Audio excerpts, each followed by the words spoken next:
Now children, in the series of syntax, we are going to learn about how we should use adverbs in a sentence. यानी adverb को हम sentence में कैसे use कर सकते हैं.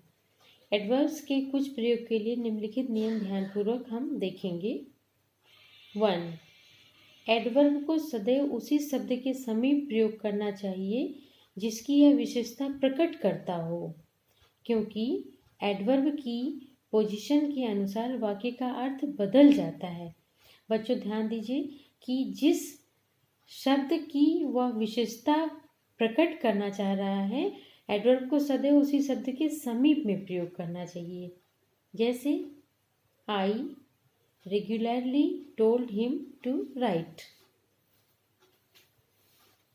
या I told him to write regularly. I told him to write regularly यानी मैंने उसे लिखने को रेगुलरली कहा, या I regularly told him to write. Okay, I only met him once, I met him only once. Rule 2. जब क्रिया के पश्चात ऑब्जेक्ट का प्रयोग हुआ हो, अर्थात क्रिया के पश्चात, ध्यान दीजिए बच्चों, जब क्रिया के पश्चात ऑब्जेक्ट यानी कर्म का प्रयोग हुआ हो, अर्थात क्रिया ट्रांजिटिव हो, यानी कि वर्ब के बाद जब ऑब्जेक्ट होता है तो उसे हम ट्रांजिटिव वर्ब बोलते हैं. तो एडवर्ब को प्रायः ऑब्जेक्ट के बाद, तो एडवर्ब प्रायः ऑब्जेक्ट के बाद आता है. जैसे he did the work sincerely, he wrote the letter fast, he ate it soon, I saw him today.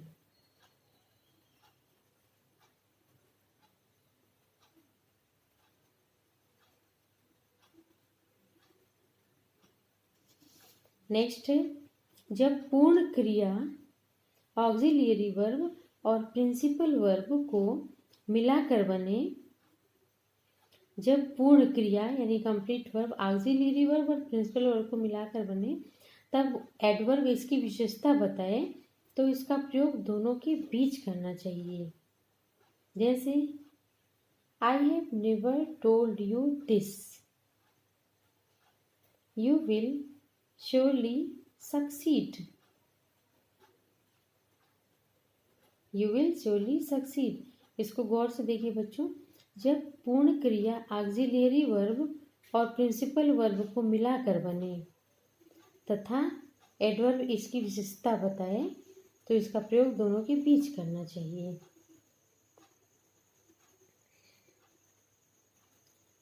Next, परंतु जब क्रिया इंट्रांजिटिव हो, अर्थात क्रिया के बाद कोई ऑब्जेक्ट ना आया हो, तो एडवर्ब इस क्रिया की विशेषता बताए तो वह एडवर्ब इस क्रिया के बाद प्रयोग होता है. जैसे ही comes so often to my home, he walked easily. देखिए ही वॉक्ड, ही मीन्स वह चला, ईजिली यहाँ पे हमने लिख दिया आराम से. ओके, क्योंकि बच्चों कर्म के बाद कोई, क्रिया के बाद कोई ऑब्जेक्ट नहीं आया है, इसलिए एडवर्ब के बाद इस क्रिया के बाद एडवर्ब को हम यूज कर लेते हैं. जैसे ही वॉक्ड ईजिली. जब एडवर्ब वाक्य में किसी एडजेक्टिव या किसी दूसरे एडवर्ब की विशेषता बताए तो इस एडवर्ब का प्रयोग उस एडजेक्टिव या एडवर्ब के तुरंत पहले होगा.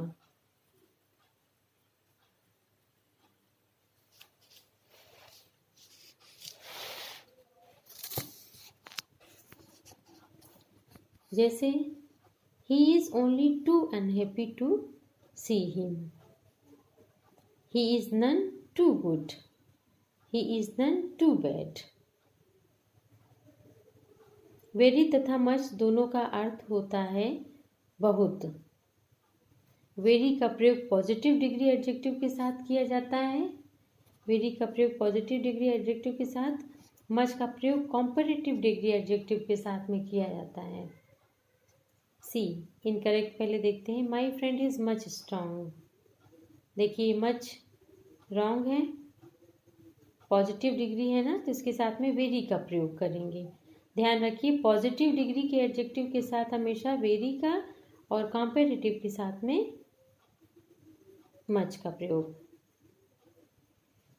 देखिए sentence, Rakesh is very stronger than Sanjay. तो देखिए स्ट्रॉन्गर ये कॉम्परेटिव है ना, तो यहाँ पे वेरी ना ला के मच लगेगा। Rakesh is much stronger than Sanjay, very important है बच्चों। वेरी मच का कॉम्परेटिव डिग्री में प्रयोग किया जाता है। He is very much wise than his friend. Before और एगो दोनों का अर्थ होता है पहले। बिफोर का वर्ग पास्ट और फ्यूचर दोनों टेंसेस में किया जाता है, जबकि एगो का प्रयोग सिर्फ पास्ट टेंस में। बिफोर का प्रयोग पास्ट और फ्यूचर दोनों में होता है और एगो का प्रयोग सिर्फ पास्ट टेंस में होता है। बिफोर मीन्स भी पहले और एगो दोनों, यानी बिफोर का प्रयोग पास्ट और फ्यूचर में और एगो का प्रयोग सिर्फ पास्ट टेंस में। ये छोटी छोटी बातें हैं बच्चों, आपको याद रखना आवश्यक है अपने ग्रामर की बेस को मजबूत करने के लिए।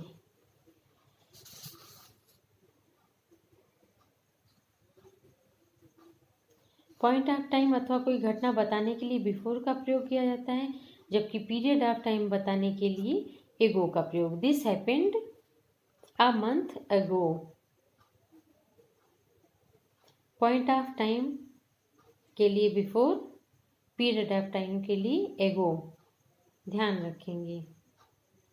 जैसे हमने देखा था कि बिफोर का प्रयोग पास्ट और फ्यूचर में करते हैं और एगो का प्रयोग सिर्फ पास्ट में होता है, उसी तरह पीरियड ऑफ टाइम के लिए एगो का प्रयोग होता है और पॉइंट ऑफ टाइम के लिए बिफोर का प्रयोग होता है।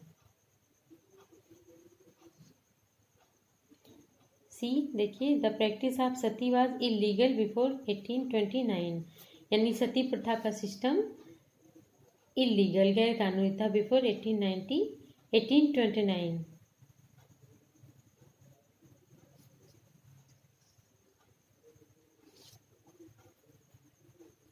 हार्ड का अर्थ होता है सख्त या कड़ा। हार्ड का प्रयोग एडजेक्टिव तथा एडवर्ब दोनों रूप में होता है। हार्डली का प्रयोग केवल एडवर्ब के रूप में होता है तथा इसका अर्थ होता है मुश्किल से या शायद ही। He could hardly solve the problem. Jaya hardly works. Jaya मुश्किल से काम करती है।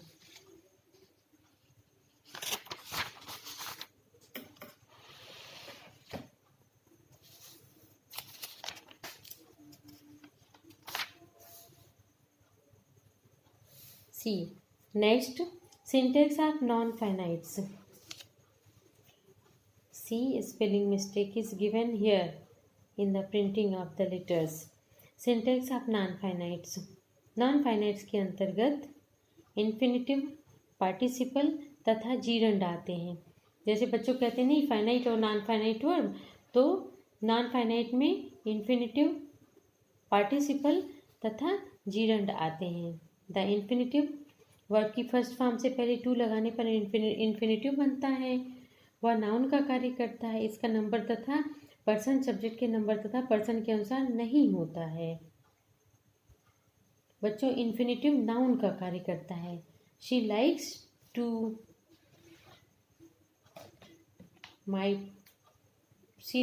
Play hockey. He likes to play football. To play means खेलना, ये नाउन का कार्य कर रहा है।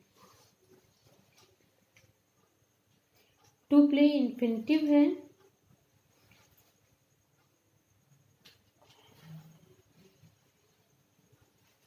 इन्फिनेटिव के चिन्ह टू को वर्ब के साथ ही लगाना चाहिए।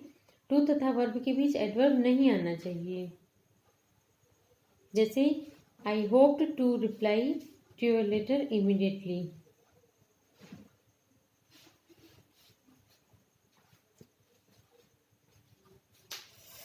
Auxiliary verb shall, should, will, would, may, might, can, must इत्यादि के पश्चात टू का प्रयोग नहीं होता। जैसे I should do it, she may go, he can go, we must obey our parents. किंतु आउट तथा यूज्ड के पश्चात टू का प्रयोग होता है, जैसे they ought to help him, he used to go, etcetera.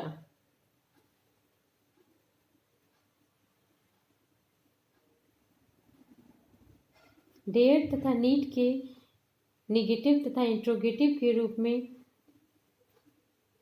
बाद टू का प्रयोग नहीं होता, जैसे he need not come here. देखिए यहाँ पे टू का प्रयोग नहीं हुआ है। Dare you say this, she dare not oppose me. Dare means हिम्मत करना।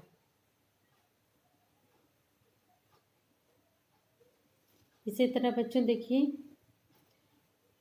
Advise, allow, encourage, invite, order, permit, request, tell, urge आदि वर्ब के बाद वर्ब के बाद पहले उनके ऑब्जेक्ट्स फिर इन्फिनेटिव का प्रयोग करते हैं, जैसे he advise me to take rest, I ordered him to read the book. Okay बच्चों, इन वर्ड्स को आपको ध्यान में रखना है, याद करने की कोशिश करना है, तब आप समझेंगे कि ये किस तरह से अप्लाई हुआ है इस सेंटेंस में।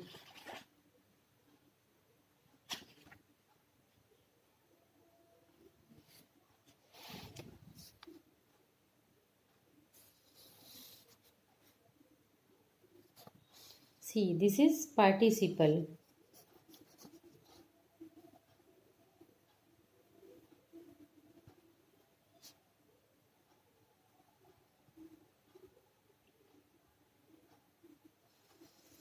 Participle.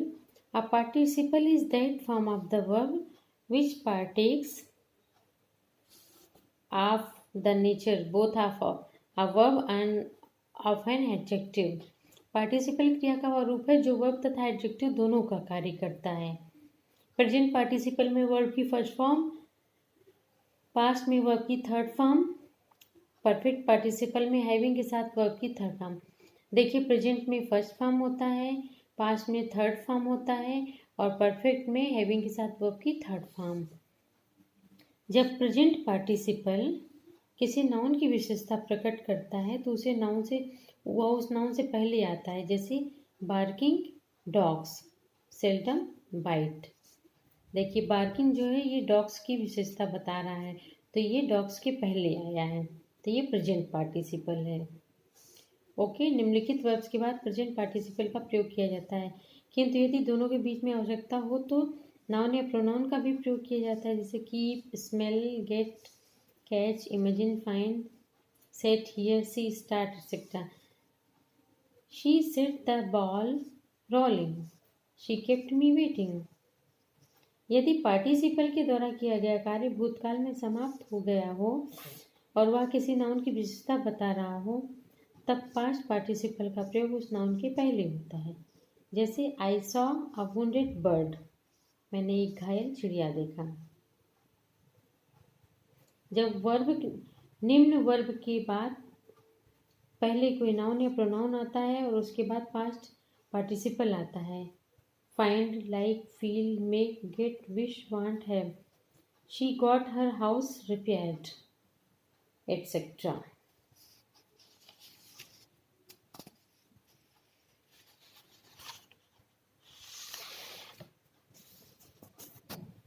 C here, the gerund.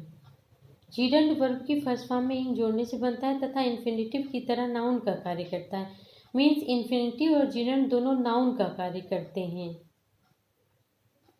Infinitive में वर्ब के पहले टू लगता है और इसमें वर्ब में इंग जोड़ा जाता है। Smoking is a bad habit, I like walking. देखिए, उस सेंटेंस में स्मोकिंग, वॉकिंग जीरंड है। जीरंड के स्थान पर इन्फिनेटिव का प्रयोग नहीं करना चाहिए, जैसे देखिए, नाउ स्टॉप टू राइटिंग, ये गलत है ना, इनकरेक्ट। Now stop writing.